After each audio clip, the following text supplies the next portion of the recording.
El Consejo de Ministros ha analizado el plan de vacunación contra la COVID-19 que recoge que los residentes y el personal sanitario de residencias y centros de grandes dependientes serán los primeros en vacunarse una vez lleguen las primeras dosis a partir de enero del próximo año. Esto lo ha anunciado el ministro de Sanidad, Salvador Illa. Después le seguirá el resto de personal sanitario y los grandes dependientes no institucionalizados.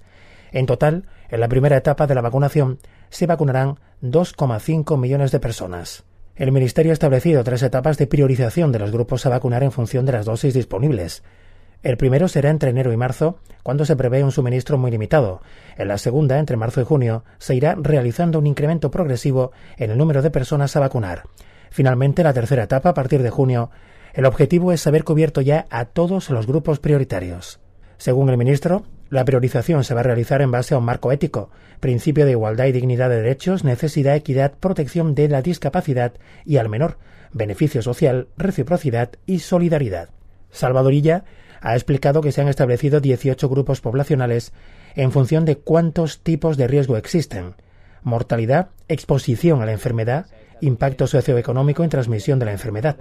En cualquier caso, el ministro ha señalado que la estrategia se irá actualizando a medida que vaya aumentando el conocimiento sobre los detalles de las vacunas. Illa ha descartado que las etapas iniciales de la vacunación sea obligatoria. El ministro de Sanidad ha recordado que la vacuna será gratuita y se administrará a través del Sistema Nacional de Salud.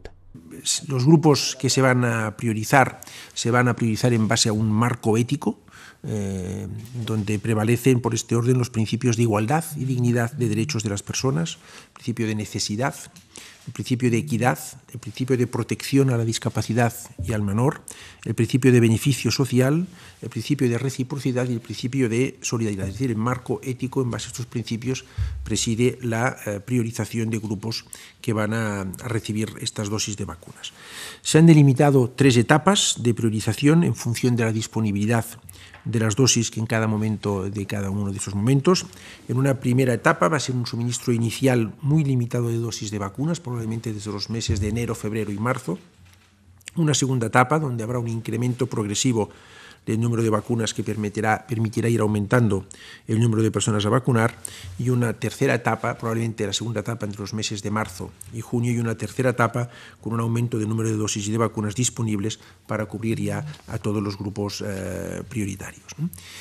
Para establecer la priorización de los grupos a vacunar en cada una de las etapas se ha realizado una evaluación de 18 grupos poblacionales en función de 4 criterios de riesgo: el riesgo de morbilidad grave y mortalidad, en primer lugar; el riesgo de exposición a la enfermedad, en segundo lugar; el riesgo de impacto socioeconómico del grupo en cuestión y el riesgo de transmisión de la enfermedad. En base a estos 4 criterios, más la accesibilidad, la aceptabilidad, y la factibilidad de la vacunación, se han analizado 18 y priorizado 18 grupos de población. Les anuncio que los residentes y el personal sanitario y sociosanitario en residencias de personas mayores y con discapacidad serán los primeros grupos que se vacunarán frente al COVID-19.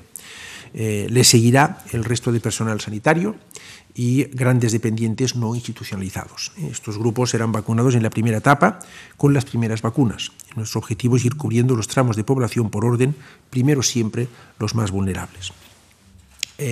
Pensamos que podremos empezar con este primer grupo, los primeros grupos, en el mes de enero, cuando esperamos poder recibir las primeras dosis de vacunas que hemos adquirido en el marco de la Estrategia Europea de Vacunación.